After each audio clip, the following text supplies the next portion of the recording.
Hi. So I just wanted to join you because I do have some other questions for you that I think a lot of our attendees and people that watch this afterwards would like to know. And so the first one, and this is one that I'm curious about. And again, I just thank you for participating in this. Oh, wait, we have one from Jayla. Have people started recognizing you in public? That's a great question. I mean, not real. I've had a couple people. I was at Home Depot one time buying something and someone said my name. And usually when someone says my name, or sometimes I feel like I hear my name, but then I don't know if they really said it. So I just kind of pretend that I didn't hear it because I don't want to look stupid and being like looking around and then I'm just like, oh, I'm just imagining things. Or it's somebody that I went to high school with because I still live in my hometown and I don't like really seeing people from like high school. I feel awkward. I'm just like, oh, hey, how you been? Haven't seen you in 5 years. So, Right. but yeah, it just ended up being someone who followed me. And I was like, oh, hi. There's been like a few times, but it's not like every time I go out, somebody's like, oh my gosh, I follow you. Like that doesn't happen. Like it's nothing like that.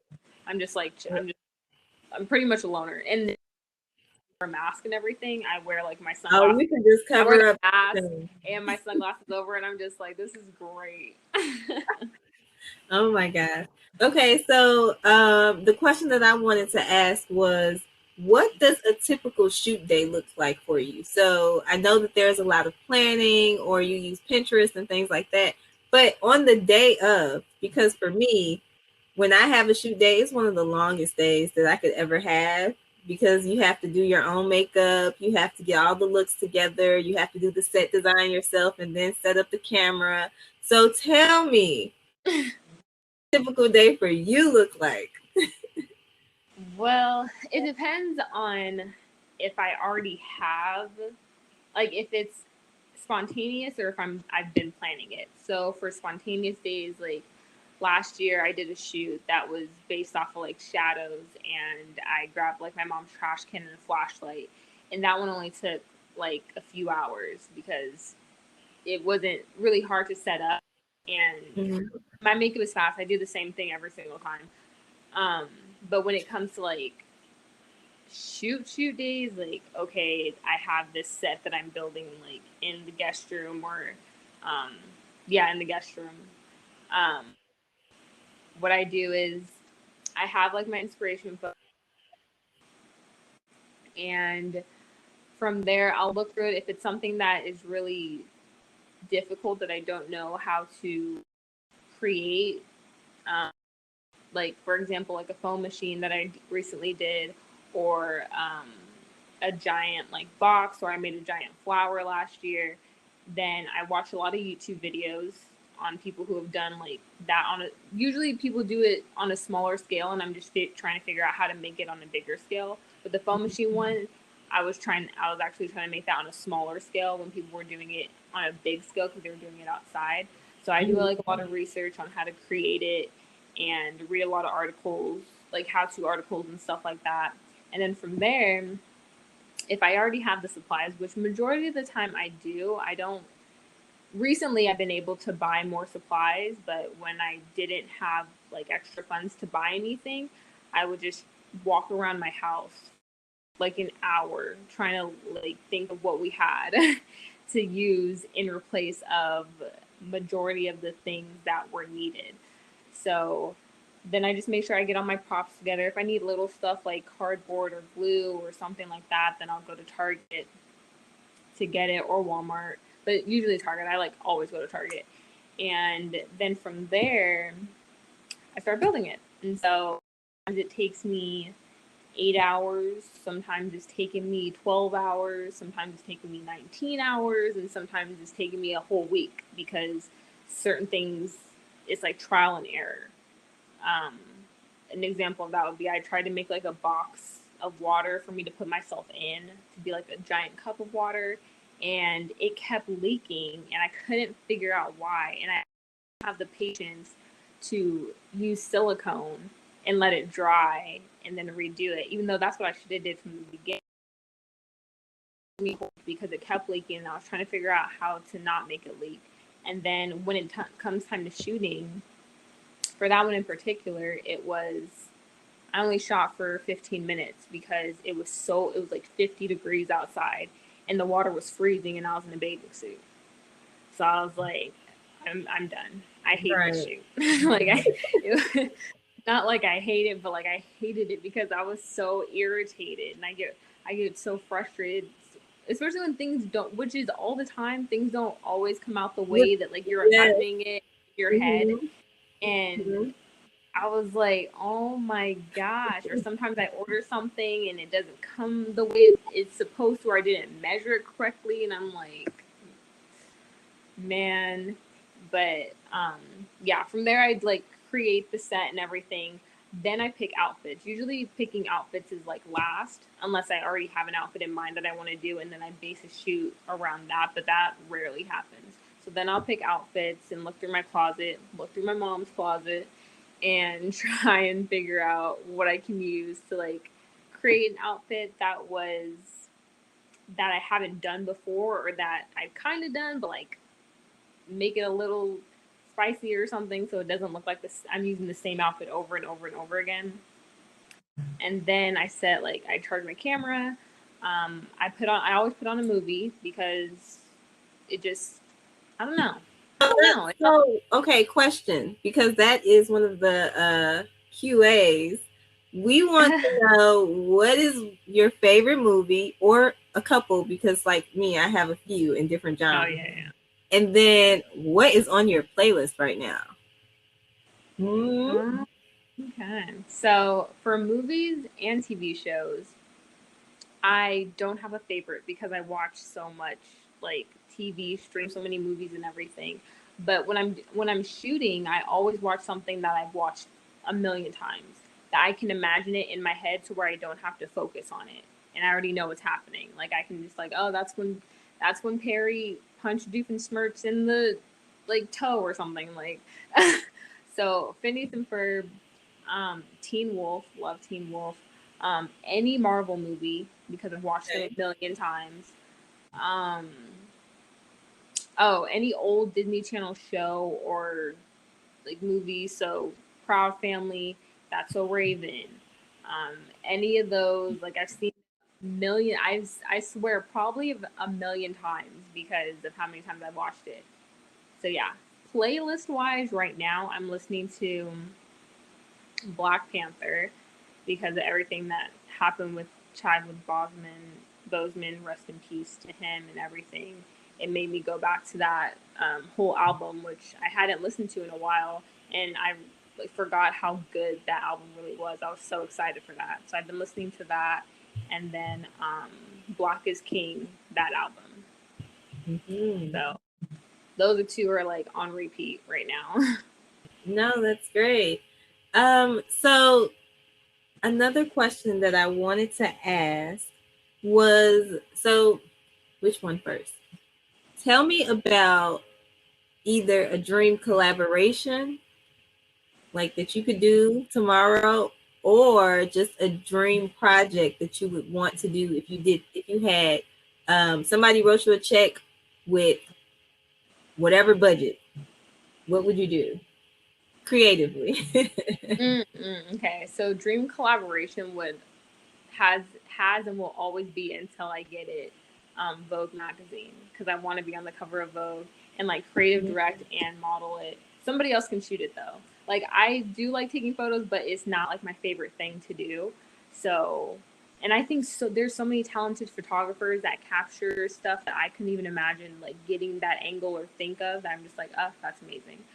Um, Creative wise, I've had this concept forever, but it's so expensive um, that I yeah, that's not gonna it's not gonna happen anytime soon unless somebody does write me a check for like $30,000. But technically, basically, the concept is like a giant chessboard, and there's chess pieces. I would be the queen, the black queen on the black side, and then the white pieces and the black pieces would be floating, but like tilted and hanging all over um, the board, and then I would be wearing like this extravagant black dress with like a black crown and everything, and then it would have a train, and I would be floating in midair with all of the fabric like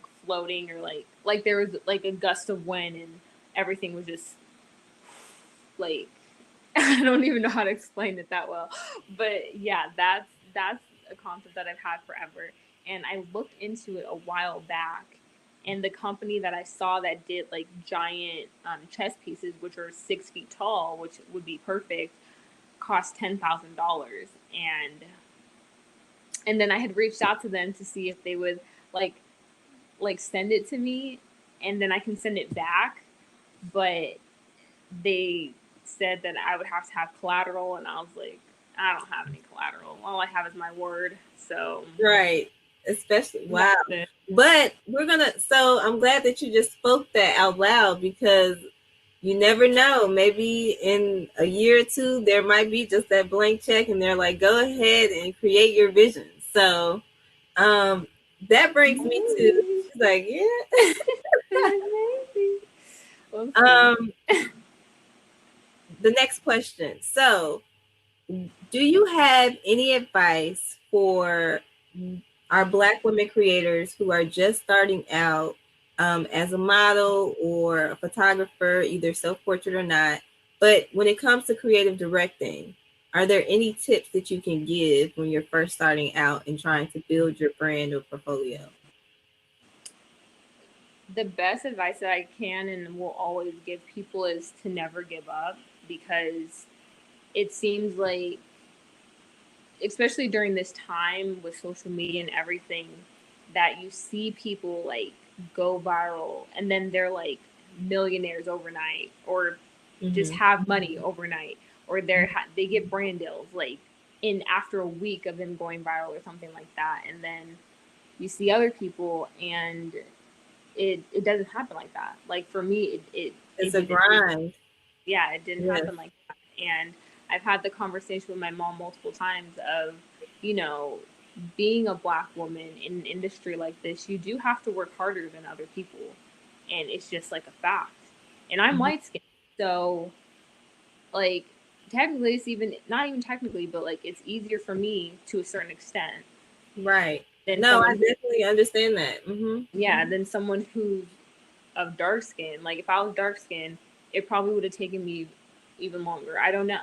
But it's harder just as a black woman to make it in certain industries, especially industries that are based off of looks and um A particular type of yeah, aesthetic. yeah, Mm-hmm. that mostly European facial features or white people like Mm-hmm. dominate or have dominated, not in the sense because they're better, but just because that's what society accepts. And Mm-hmm. it's really hard not to get discouraged. I mean, over time, there's been so many times where I want to give up, and it's just like I can't, because what else am I gonna do? Or just Right. because I've been doing this for so long, it would just be a waste to give up and just be like, okay, well, it didn't work. It's been 2 years, so No, we are, as give up. Black women, it's really hard for us to give up. Like, we're gonna get to our destination. So Yeah, that's, and oh, sorry. go ahead, Oh, go ahead. I was saying everybody has to remember that everybody's journey is different. Yours is not going to be the same as somebody else's. Like I've had my times, even now, where I look at other people, I'm just like, that's amazing. I'm proud of you, but like, can that happen to me too? And then I have to like catch myself and be like, no, because that's not Mm-hmm. meant for you right now. What's meant for you Right. will come for you. And I mean, I believe in God and everything like that. So I'm always praying and always just Mm-hmm. believing that what is meant for me will come, and that's what's been happening. And in the grand scheme of things, I mean, from 18 to 24 to be like where I'm at and do the stuff that I've been doing and the collaborations that I've done and have coming, it's not like a long time in reality. Right. Um, there's people in the industry that have been 10 years to get to where they are now. And sometimes people Right. like forget that because everything moves so fast nowadays that you're just like, oh my gosh, it should have happened already. It's just like, no, it shouldn't have. Just keep Right. going and pray and have faith and believe and just like take a deep breath, cry if you need to. I've cried like multiple times, and just keep going and do whatever like you need to do, but just don't give up, because if you give up, you never know where you'll end up being, and no one wants to look back and be like, dang, I wish I would Right. have kept going, because who knows where I would have been.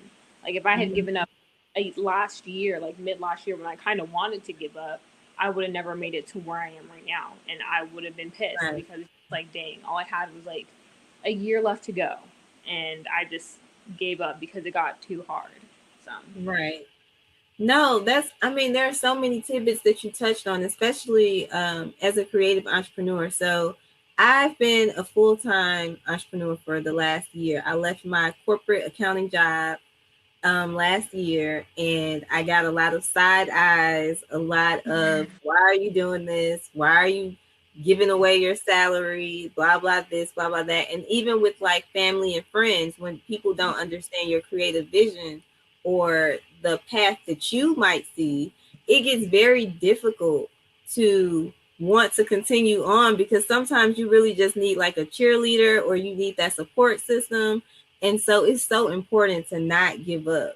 And even now, a year ago, I can't imagine that I would be sitting here talking to you about a topic like this, from yeah. just, quitting my job and deciding 30 days ago that I was going to put this conference on. So it's so important to not give up. So the last question that I wanted to ask you, and everyone, if you have questions, go ahead and drop them in the chat. I see one. But It says, "What was your favorite shoot on your IG?" hmm, that's a good one. Yeah, I have a few, but the one that I always like look back at and I'm just like, wow, that's a good photo. Is one where it was basically me in like a giant red peony, and the like concept was Thumbelina, and then I had seen these pictures of newborns in like little flowers, and I was like, oh my gosh, that is so cute. I could do that on a big scale, just an Mm-hmm. adult sized flower. And yeah, that's definitely one of my favorites, because it was trial and error and it was so irritating. But then when I finished, I was like, wait, did this come out good? And then I started editing it and I was like, oh my gosh, wait. I was like, this is amazing. I love this photo. So what about, okay, my favorite photo that I can think of from your shoot is the one where you're like in the air and it's like this plastic bubble. You're like action shot, Oh, is it the something one where like I have like wings? that. Yes, you have wings Okay, and the one it's that like it the was. plastic bubble. Yeah, it was inspired by SpongeBob. Uh, that's the one. That's exactly the one, because I remember your commentary. So tell me about that day. Like, was it a difficult thing to do? How was the editing process? Like, tell us about that. And I'll share the picture with everybody after this so that they can see it. But, or, you can go to her Instagram. Yeah, I'll it drop it right was. here. It was one of the most annoying and hardest shoots, because the bubble, I had to get a new one because I left it outside and my dad thought I was throwing it away, so he threw it away. And I Mm. was like, I know you didn't just throw, I know you didn't just throw this bubble away. That cost me $100, like a couple years ago, because I Oh my did a shoot with it in 2018, and so I bought it and I God. was like, with an intent on returning it because I was trying to save money. It didn't come with a return slip, so I was like, oh, whatever, I'll just Tell keep it. me about it. People reuse props for years. No, I reuse props. I keep everything. Everybody always asks me, "What do you do with your props?" I keep them. I keep Keep them. them. I keep them. I keep them, and I reuse them Yes. all the time. But Mm-hmm. yeah, so it wasn't working, and so at first I wasn't even going to use the bubble. At first I was gonna like try and make it seem like I was in the sky with a fishbowl, and then put the fishbowl around me, like have my mom hold it and hold the camera, and then me click it. but it was distorted and it didn't look good and it was too far away and it just wasn't working. So then I was like, oh, okay, I'll just do the bubble.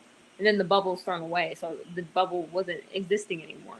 And I didn't have money to replace it. So I told my mom, and my mom was like, oh my gosh. And I was like, I don't have the money. I was like, I don't, this is that.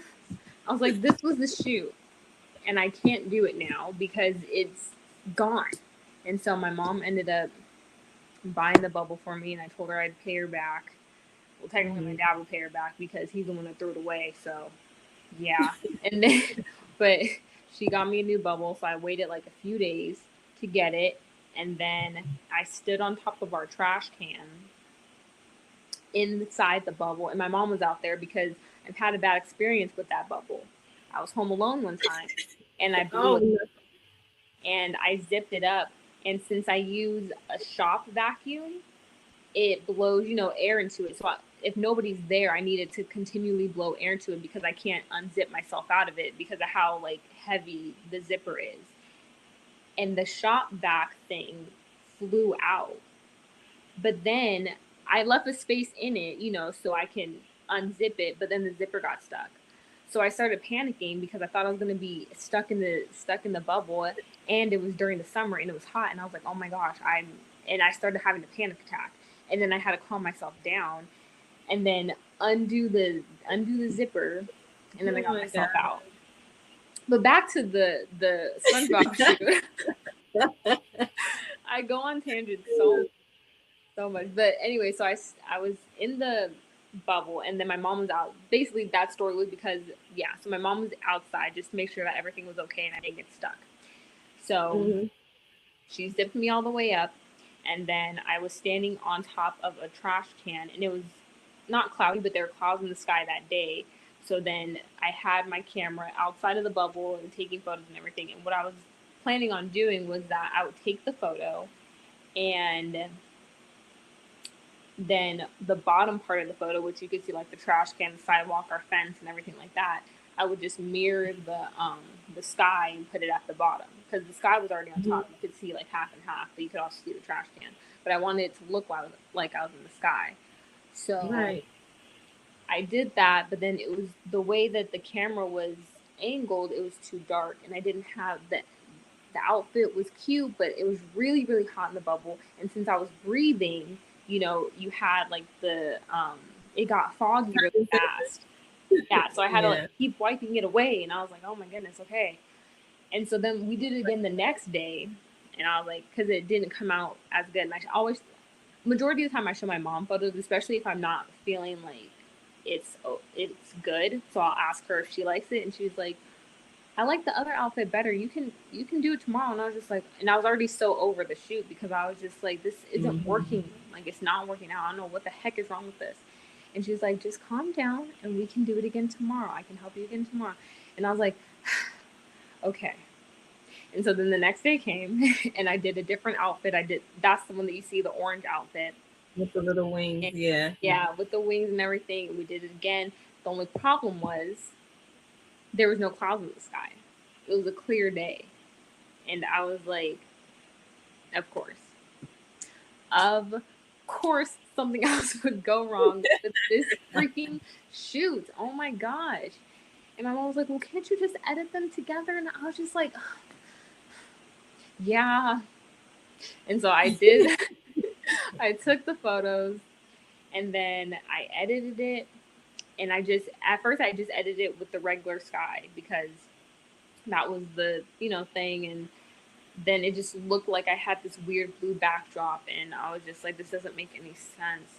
And so then I had to edit the photos that I took the previous day of the sky with the photos that I took the other day because my outfit and like my posing and everything looked good. Edit those together. So there was cloud. Basically, I was just editing clouds in the sky. So it didn't look like I mean, but flat. those are the details that matter to us that can make or break the whole Oh thing. my gosh. I still remember how irritated I was with that shoot. It was there's so many of my shoes I get irritated with because nothing ever works out the way that it's supposed to. That you see I it in your think mind. Yeah. there's been like 2-3 shoots max that come out. Those are because no, there's been two. Yeah, two. There's been two shoots that have come out exactly how I've imagined them or better, and I'm like, man, this was fun to shoot. I had a good time. It was easy. There was no hiccups. This is great. Mm-hmm. And those are, and I appreciate those moments. Yeah, that's true. Okay, so let us end this session with a final word from you. What would you like to say as far as providing inspiration to Black women creators in general? Just give us a final word and let's end the session. Well, I guess my final word would be like kind of a reiteration of what I said earlier is that, you know, in a little expansion on it would be, people are going to doubt you, especially if this is the type of career as in